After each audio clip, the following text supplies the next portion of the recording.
Mbote balandi toujours ya magazine to komi wapi magazine to komi wapi za moko abino oyo pesa abino sango kolala kolamuka bomoni oyo eleki na Congo esenga ika biso tozala pona nini po magazine to komi wapi yango nde tia kimia na mabota yango nde e communiquaka information vraie na mbula oyo uti kobeta mbula ebetaki bato basepelaki na maya mbula basepelaki nango bato mbula etiaki pe malaise bazali bato pe mbula wana ebemelaki bango kolela pe bazali yango bomoni na kati ya Kinshasa kati ya Lukunga atake molobeli atake moko oyo babengaka butu moi kolala kolamuka telefone mwana mboka Eliezer esone mwana mboka Eliezer akiti na Lukunga tout justement to ayi na mbula oyo ebeti information ezali keno ya 4 morts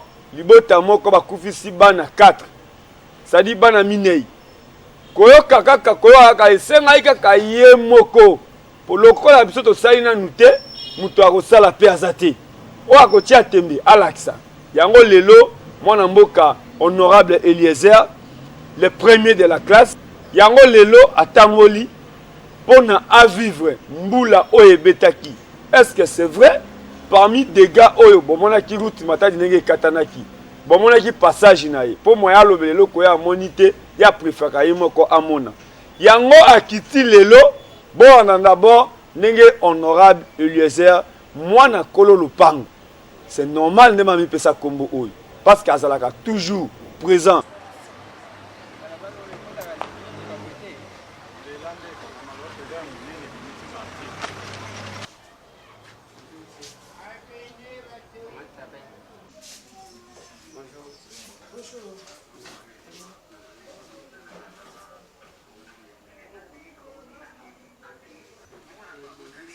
Dans la moto, tu quelque part. Exactement. Tous en Lubwaku. Au commune à venir en face de la police PNP. Au Kiti na Katikuna. Au Gozo Avenue, Moussou na Katikuna derrière l'école Mafuta. Au Kiti à l'Esiko. Mboula ebetaka na butu ou bien na moi? Na moi, le jeudi. Vers 14h, Mboula Moï wana. Jeudi, c'était jeudi 21, le 21. Ah oui. Bino moko bozalaka. Tozalaka na kati ya ndako. Mboula bandi heure. Mboula bandi ba 14h, 14h quelque chose comme ça. Tokimi Mboula, tokimi Mboula tokoti na kati ya ndako. Izala Mboula munene ti. Tokoti na kati ya ndako. Alors notre grande surprise Mboula ana e bandi dégâts kuna likolo puisque tozala na lubwa kuna vallée. Et kati mabele fulu ezala kuna likolo kati une grande partie ya mabele wana po ya mabele wana ekiti na vitesse eye okwela ndako moko ezalaki à côté na biso ezwi ndako wana na mabele wana eye nyoso ekweli ndako oya biso place biso tozalaki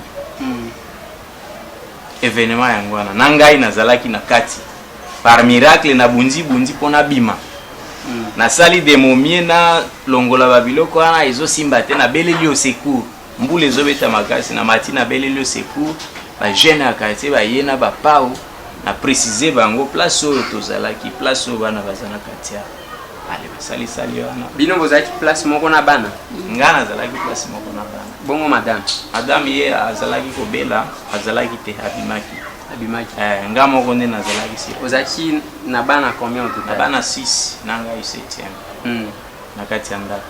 Oui. Siko tango batimbuli ya combien de morts? Sur place babimisi 2 vivants ba dépêcher bango vite na hôpital ba o batikalaki na 4 morts. Baza ba âge nini? Baza 10 ans mususu alandi wana nani oui, elle a 5 ans, sous 3 ans, de 2 ans et demi, une fille et un garçon. Hôpital wango oyo. Ba oyo babikaki. Eza ba mibale wana. Ba oyo bakufaki eza oyo, oyo ya na bango na oyo na oyo. Na oyo ya moke photo ya ye moko tozwi te mais na oyo kaka ye oza photo na bébé. Sur le même jeudi là, accompagné dans la police, na jeep la police ne tokenda utika ba corps kuna. Ba pesa ki biso mukanda ata moko te. Asenga ki mbongo 10 000 francs par corps. On a été wana mbongo ezalaki te. Tozongaki. Une semaine après, le mercredi, tokenda kuna tokutana directeur à morgue. To expliquer ka a autorisé ba sali la biso ba mikanda o e confirmer que tokenda kotika ba corps na ya ba corps kuna. Ba sali li biso 4 mikanda. Ba badge wana. Ba badge yango 4 badge. O e confirmer que tokenda kotika corps kuna. Tout il y a moyen total accord. Alors non. L'accord bien sûr les a bino mais pour le moment ils ont les sous à disposition à bino te pour avoir l'accord. Il faut ordre il y a ministre. Mais l'accord ils a bien l'accord union sur ali awa. Si ici wana te longwe toke et pas ministre provincial ou atali makambo social, santé sociale, communication. Le gouvernement ni a gouvernement provincial.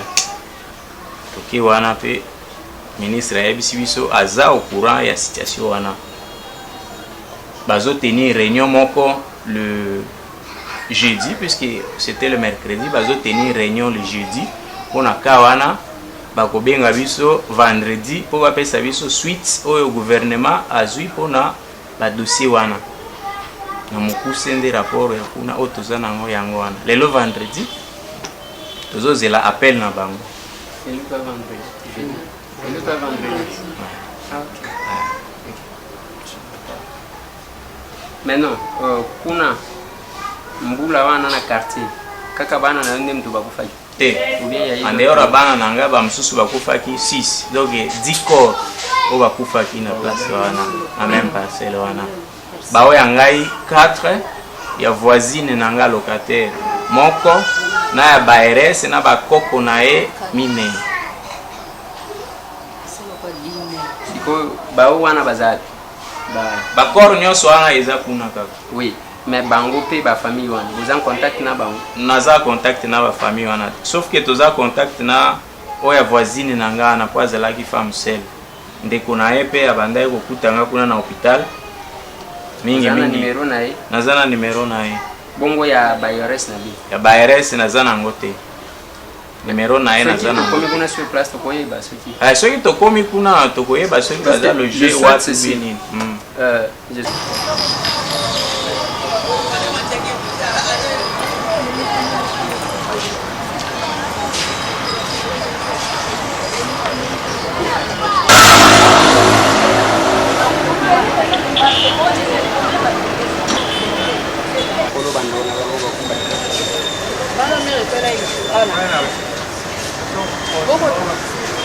attends d'abord.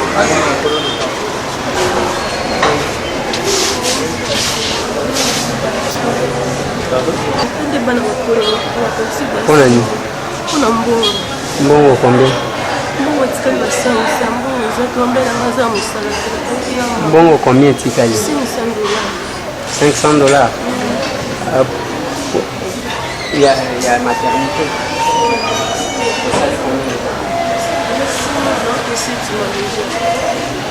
C'est moi cette. C'est On a dit nos vivants. Bakanga na boloko likolombo. Nazo ya tokota na secrétariat, ça va? ça. De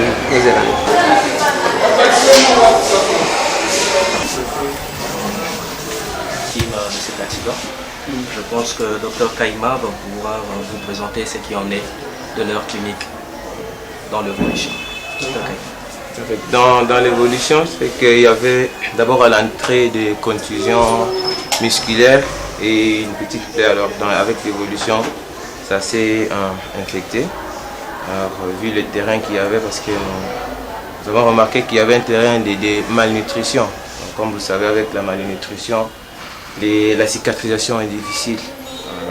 Alors, là, aujourd'hui, nous avons prévu qu'on puisse faire un débridement. Alors, avant ça, ça demande encore beaucoup de choses qu'il faut harmoniser avant de faire ce débridement-là. C'est-à-dire qu'il faut enlever tous ces tissus nécrotiques sans vie. Il faut enlever et puis espérer une bonne cicatrisation dans les jours à venir. Il faudrait aussi préciser qu'au cours de l'accident dont l'enfant a été victime, il a eu à présenter une plaie au niveau de sa face antérieure de sa cuisse. Okay. C'est là où nous avons pu faire le pansement. Et cette plaie, dans l'évolution de la plaie, il y a un tissu nécrotique qui s'est présenté. Donc il faudrait procéder à un débridement de ce tissu. Et pour pouvoir faire ces débridements, il faudrait d'abord pouvoir aller sous anesthésie, parce que la plaie est assez étendue. Voilà. Donc c'est ce qui est prévu à faire dans son évolution. Il est actuellement sous une antibiothérapie et il faudrait pouvoir d'ici demain déjà faire ces débridements pour permettre à ce qu'il y ait un bon projection de la plaie. Alors, elle était déjà venue dans un tableau de malnutrition. Okay. Nous avons eu à réaliser différents bilans et aussi au cours de son évolution, il y a eu un paludisme qui est associé. Actuellement, il est sous un traitement antipaludéen. Il a été prescrit une alimentation hyperprotéinique pour pouvoir corriger sa malnutrition dont elle souffre déjà. Okay. Et il suit son traitement antipaludéen. Actuellement, il est cliniquement stable et c'est ces tableaux de malnutrition que nous efforçons à pouvoir corriger. Au besoin, on devra repasser avec, et dans ce même cadre, on va peut-être prendre d'autres décisions par rapport avec elle. Pour l'instant, nous assumons à ce qu'il puisse être bien porté. Merci. Merci, docteur. Appelle Gracia. Appelle Gracia. Tout le monde va voulait juste d'abord le voir. Place Banao Bakoufela qui va Bakoufaki. Parce que Bakoufaki au total, ils sont 10. Donc 12. Non, il y a les cas, c'est 12 personnes qui ont été victimes. Mais awa chez lui, il y a 4. 4. Bon, Mamsous va le dire qui na Promélie, entre donc l'autre centre qui est nos voisins, c'est là où on avait envoyé d'autres. Mais na lingina eba, maman va la ninga lobi, bokangi awa 7 mois. Depuis à Bota bana bakomi ko kotambola na hôpital. Puis ko lambo, ils années. Maman ça 7 mois parce que tel que vous la voyez, bon, à Bota par césarienne. À Bota par césarienne. Et puis son mari n'a pas d'argent. Elle-même, et donc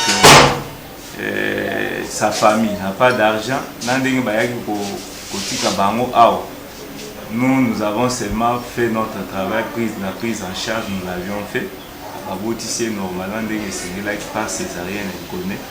Alors, elle s'est retrouvée dans la facture. D'abord, il y a Yeye Moko. Si on a facture, il y a Bana. Bana paye il fallait soin à Bango. C'est ainsi qu'elle s'est retrouvée donc avec une facture où elle-même connaît très bien. Elle ne savait même pas comment elle peut s'en sortir. C'est comme ça qu'elle est combien? Elle depuis Tofongo là, Tobandaka Koyokela Bango, Tozotika, mais à tel point que nous sommes retrouvés. Tozo Yamba Bango, Bazo Foudate, mais maintenant, travailler Bango Fouta Bango Ndeni. Voici donc quand même grâce de libérer beaucoup de gens. Maintenant, cette fois-ci, la maman tellement que bon qui est belée au-delà, à peu près il y a 1000 et quelques. Elle est consciente. Nous lui avons dit fait quand même un effort et attends donc une somme qui peut nous permettre aussi à ce que tout libérer, tout soit quand même une part, tout peut ça, tout faut taper médecin à traiter qui bat jusqu'à l'heure bayak, bazo yana ba mitu kana bango, faut que la bango kangira, nani a côté bango mo bazo pesa ande to pesa pe bango pour les motiver pour baya. Maintenant plus nous les faisons bénévolement, prochainement ils vont pas venir, c'est nous qui en pâtissons.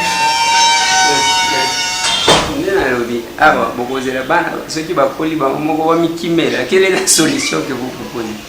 La solution, je ne sais pas parce que... Parce que la maman me parle de $500. Ouais. Et moi je me suis dit, on devrait échanger avec vous. Naïba d'abord, Binomongo, qu'est-ce que vous en pensez? Là, ça dépendra maintenant peut-être des gestionnaires comptables et la facturier. Ça dépend. Parce que moi, ce que je voulais avoir une idée. Parce que garder la personne, ce n'est pas une solution. Et nous aussi, nous sommes dans plusieurs choses à la fois. On ne sait pas prendre totalement en charge ça. Mais s'il y a un forfait que vous pouvez proposer, ce qui peut aller, moi, je peux m'engager de vous envoyer ça, vous le libérez. Parce que rester là-bas, on va au cola. Ceux qui vont commis maman Kimi Bakimi. Et je pense que je ne sais pas si il vous faut une concertation. Soit je vous laisse mon numéro, parce que mon souhait c'est lequel. C'est-à-dire que même au plus tard, lobby, maman Oyabi. Ça, toutes ces familles-là, ce sont les familles démunies. Oui. Bon, c'est vous ce soir, moi je vous laisse mon numéro. Je peux ou ne pas venir, je peux envoyer quelqu'un. Comme ça, au plus tard, lobby, maman va se retrouver quand même liban.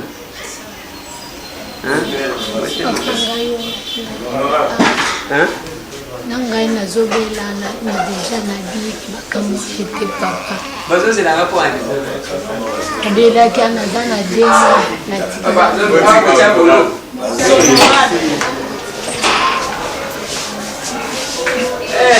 Bano basalaki accident po baza kuna epi bandeko na bango bakufaki baza soki 10 ifo tobunda mpona kokunda bango tozoyoka na malamu sikoyo bino na moni bobandi kokota moko moko problème na bino ezangi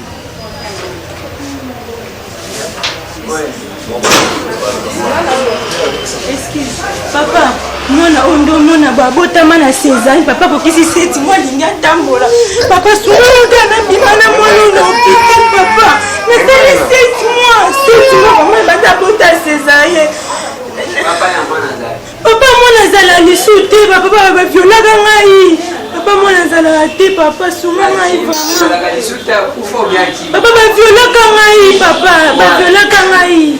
Côté na biso na bwana se côté na biso côté bano bakufa ki ngapi na vanda côté kuna ngapi na mwana ngalema mwana kokisi 7 mwana botake na César obi mama na ngai kenda mboka papa aza mbujimai papa sunga ngai ke papa sunga ngai vraiment nyako tetela papa na mutetela sunga ngai papa sunga ngai tutiki kimilanye papa sunga ngai papa non papa mona papa ba violaka ngai papa mona zate komoni na yebi bete nya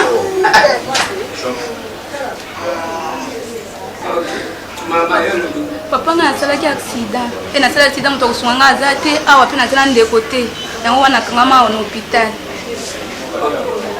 papa nga basalaki nga césarien famille baya otalanga te mama nanga papa nanga nakanga akima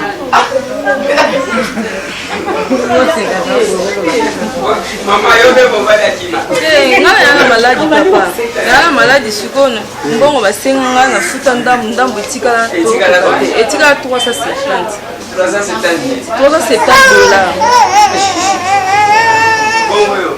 Papa nga aza ndenge nanga a na hôpital po abelaki facture abimaki ebele yango totikala ya 200 yango na mama biso azasina makoki te ofuta yango na osenga papa ngala leki nanga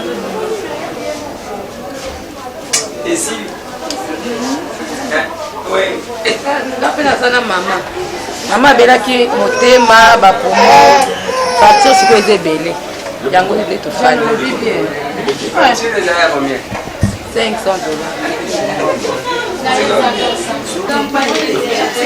Juste pour nous donner les numéros, là ce sont les cas de dossier général. Voilà ce que je propose, papa. Omoni ba maman oyo. Bokotikala d'abord pour recenser bakana ba. Baza combien? Hôpital Mobimbe Goya Awa. Est-ce que tu penses que nous allons résoudre tout ça? On ne va pas tout résoudre. Ce qu'on va faire, Moi, je vais laisser mon numéro. Les cas, on va me soumettre. Moi, je vais chercher où toquer l'école. Parce que les pourquoi pas quand ils arrivent. Donc, comme il est dit, nous avons attendre un salaire. Nous avons vu salaire là. Ok? C'est 7 cas ici recensés.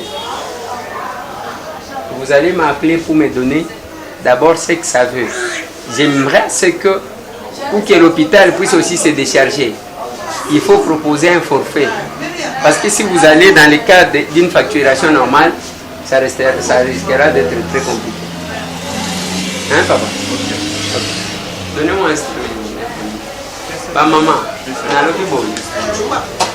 Bango ba kotikala ko revoir ba situation na bino. Nazotikela bango numéro nanga. Dès que basilisi ko revoir yango bakobenga nga. Nalobi te ke na kofutela bino nyonso. Nalobi boye. Tant que siko ba sala même Christ a sala miracle dans les néants. Atuna bango zana nini? Engana sali la principe wana. Ce n'est pas que tu es wana na zéro, sinon tu kobanaka papa ba chezemi, biso to to supporter.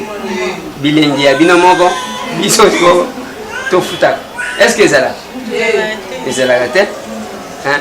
Moneti, oya zoko sanga ke ba viola yo. Hein? Ye moko alingi mobali.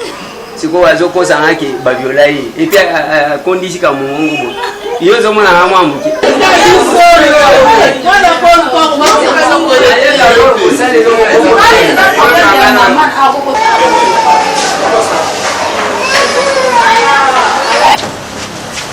Si c'est comme ça,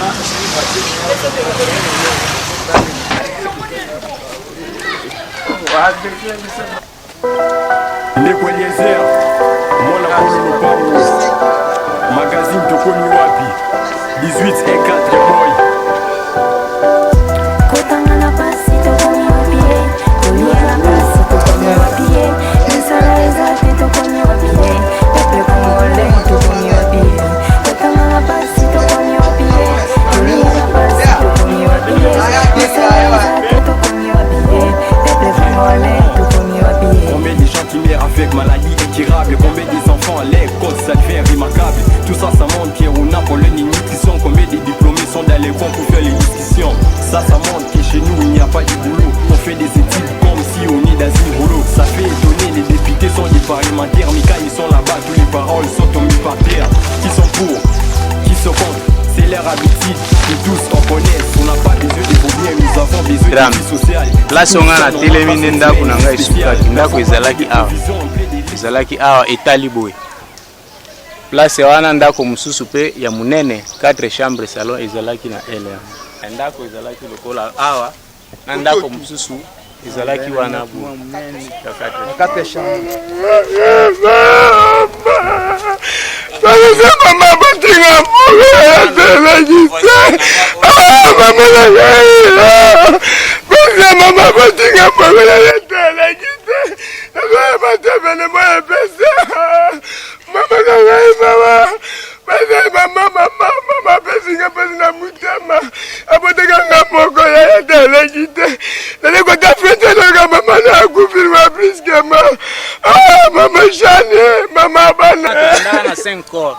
oya ngai 4 na ya mama na ye voisine na nga apporte moko neti 5 corps. Lobi yango nde 5 corps mususu bakende kotika ya Baires bango ndako na bango ya munene yango. Bakendeki kuna na ndako wana oyo ezalaki nano chantier, akende kuna na bakoko na ye. Kuna nde likama izwaki bango. Ebanzi na bango ye sikoyo esukisi na biso. Bango va perdre 4 personnes. Va perdre 5. 5. 5. Donc au total, tu vas total 10 morts. Ouais. 10 morts, on a 3 rescapés au total. Bao ba kufie pa bayer na yo. Bazapeka bana. C'était 4 bana mama mo. Bana ya mike na koko na bango ya mukolo. Na koko pe akufi. Na koko pe akufi ya mwasi. Neti 5. Na mama na ye. Awa mama na ye 6. Awa pa na ngai bana 4. Ça fait 10. 10 corps. Les ana mo. mai. Bana si bamela mai si. Oye zangalie mati. Walimtani. Ya kuna bien ya wakamo pesa kuna. Ça fait étonner, les députés sont des parlementaires, mais quand ils sont là-bas, tous les paroles sont tombées par terre. Qui sont pour, qui sont contre, c'est leur habitude, nous tous on connaît. On n'a pas besoin de fournières, nous avons besoin de vie sociale. C'est tout ça normal parce que tu mets une vie spéciale. La famille des provisoires. Nous mangeons et mon frère. Je suis un de Misaki, Batbaïma qui mine. Il y a ni Bobota qui m'appelle les numéros 207 na Lukunga en humanité. Mais l'autre monde ma présence à papa, présence naé et le bel bise belé. En tout cas, est marqué biso makasse parce que eza batbate belé qui honorable abimé ben na Lukunga mais comme mon présence na mitso en tout cas et ça biso et c'est ngomoko ya koleka parce que ça mutu nyosté a ko kabula mana biso. Tiens Baxi. En tout cas, to sepeli na descente ya papa ndeko Eliezer yaza molobeli na biso. Biso vraiment awa eloko ça la biso pasi ezali ba canalisation ya mai. Tozali na canalisation ya mai te. Mai ezotambola na ndenge elingi. Awa tozana manenga na mbinza ozone. Quartier na biso eza pena ya kodinda na kati ya Lubwaku. Manque de terrasse. Manque longo ezalaka te. Donc yango moko biso tosengi na ndeko honorable alobe la biso aluke la biso ba bouette ba pau ba nini tout ba matière nyoso biso moko to sala ka salongo oyo ba brouette wana zo senga boko sana woni eloko oyo honorable poso ki to tiki boye pe e odaka biso pasi yango biso moko to bundaka moko solo banda da ko basaki to te déjà basaki po ezo senga fo beton ezo senga batonga ndenge ba chinois batonga ki na veni mbinza.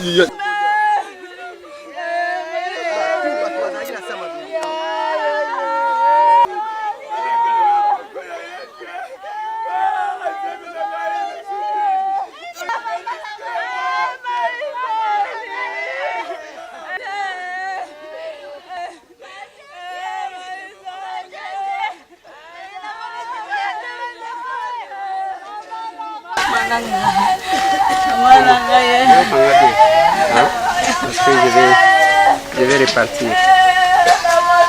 Na lekaki pona kosala constat. Ya nini lekaki awa. Comme awa. Ya liboso tozaki na posa ya koyeba soki bozo programmer kokunda. Bino kokufelaki bato combien? 5 personnes. Bazar. Si vous arrêtez le programme,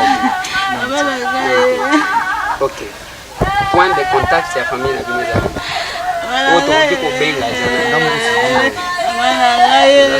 Oui, moi, maman, il y a mis balé. Démarche, c'est tout ça. Les aïe à liboso, il y a besoin de possibilité à kokunda, ça va? Le reste, ceux qui vont assister bien autrement, c'est que ça va bien. Ceux qui sont bien, famille, ceux qui sont tout kakaye, on a tout condimate. Vous êtes 3 familles. Dans 3 familles, on ne voudra pas qu'un seul individu vienne. Parce que la réalité est belle. Pas seulement que à côté de la vérité, tout comme famille peut soupçonner que à quelqu'un a eu un million à Ibian. Alors pour que ça est stable, il faut qu'il y ait quand même un témoin. Donc on va avoir besoin, soit il y a 2 par famille, soit il y a 3 par famille. Et je vais vous appeler d'ici. Ça fait les députés sont des papa social comment dans un ngomba qui sont contre, c'est leur habitude. Nous tous on n'a pas besoin de fournières, nous avons besoin de vie pendant 5 ans. Quand on passe, donc aussi là, beta tol, nanda pe kwea, ubukana. Ce qu'on a joué battre dans ça ndengini, ngamo kutina malade c'est kwenga. Somo ndeka kataka passe. Otungindo pendant 5 ans. Et que quand vous pouvez boire, et puis c'est un tension, puis c'est un estomac, donner un zaboué, un habité, le sumbon va dans son bata, et si quand on a joué la tête. Maman, toi si ça n'a pas de bao, il va pas partir au Kunda Bango. Dès où tu es là qui n'a pas. Ce qui est aussi ici, au Kunda Bao, n'a pas au bazar à l'hôpital. là tokomona eloko mosusu toprivilégie nani baoyo baza na mort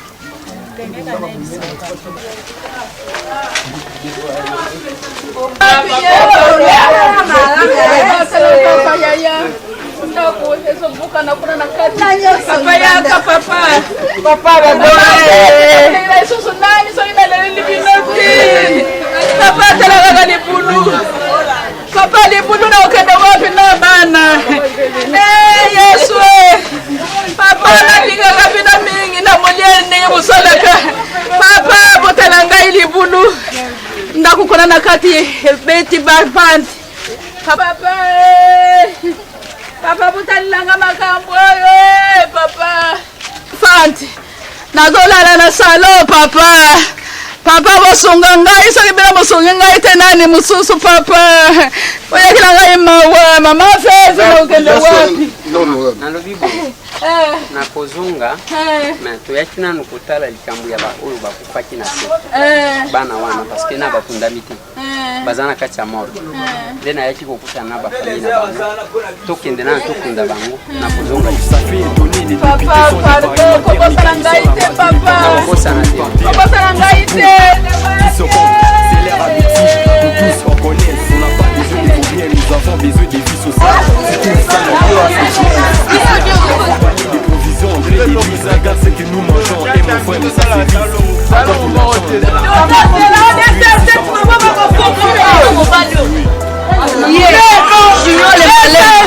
Nakpa monie dessin animé la biso akufaka te ata babomi bapanda kamera nalela mabe nalela biso mabe papa dessin animé nalela oneti nakufa namona pena live boy donc en tout cas naleli ofa DCC Tambo Eliezer dessin animé wana kololo bango musala pe fesa ni makuna yo za pona biso ngala yebi ko za pona biso apete yo nengo telemi ko za ka pona pe o kana ko bundela biso depuis kala na papa Molien mwana na biso junior bo umela o pesa ko mokabo